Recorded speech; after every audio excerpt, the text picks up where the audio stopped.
ये हम लोग सभी जानते हैं कि आज से 80 90 100 साल पहले भारत पे राजा महाराजाओं का राज हुआ करता था। भारत पे ऐसे कई महान राजाओं ने राज किया, इसीलिए भारत को उस दौर में सोने की चिड़िया कही जाती थी। भारत पे कई लुटेरे अपनी हुकूमतें कायम कर दी। बदलते वक्त के साथ हमारे देश में भी कई महान सूरवीरों ने जन्म लिया। इन वीरों ने अनेकों लड़ाइयाँ लड़ी और लड़कर भारत भूमि को आज़ाद कराया। भारत में राजतंत्र या यूं कहें राजाओं का शासन समाप्त करके लोकतंत्र यानी जनता का शासन लागू कर दिया गया।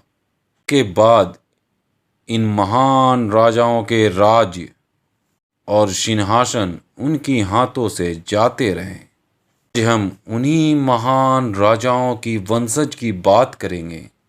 महान योद्धाओं के चिरागों को हम देखेंगे जिनके दादा परदादाओं ने इस देश के स्वाभिमान और स्वराज कायम किया। महाराणा प्रताप मेवाड़ के सूर्यवंशी सिसोदिया राजवंश से ताल्लुक रखते थे। आज के उदयपुर चित्तौड़ जैसे विशाल भूभाग पर फैला हुआ था। महाराणा प्रताप भारत के इतिहास के महानतम योद्धाओं में से एक माने जाते थे।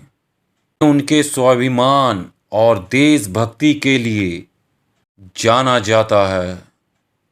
उन्होंने जंगलों में रहना स्वीकार कर लिया, पर कभी भी अकबर की गुलामी को स्वीकार नहीं किया। ठीक इसी तरह जब देश अंग्रेजों की गुलामी से आज़ाद हुआ था, तब मेवाड़ के तत्कालीन राजा गोपाल सिंह जी ने ही सबसे पहले भारत में विलय होने की घोषणा की थी। उस समय कहा था कि मैं अपनी भारत माँ से अलग नहीं रह सकता।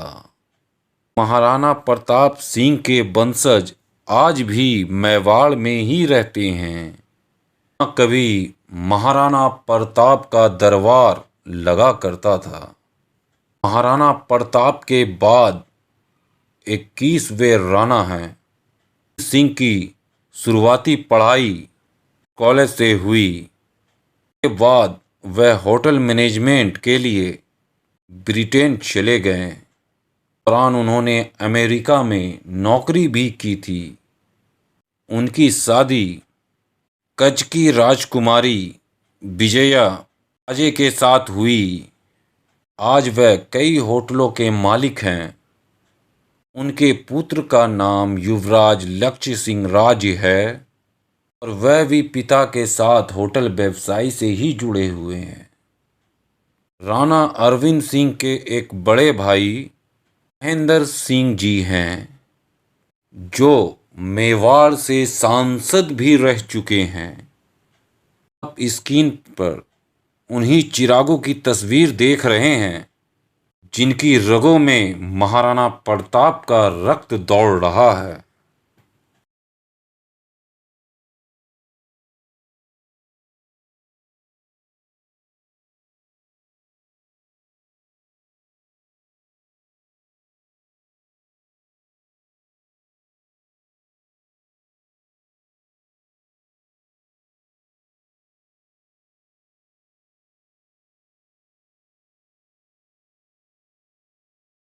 उनका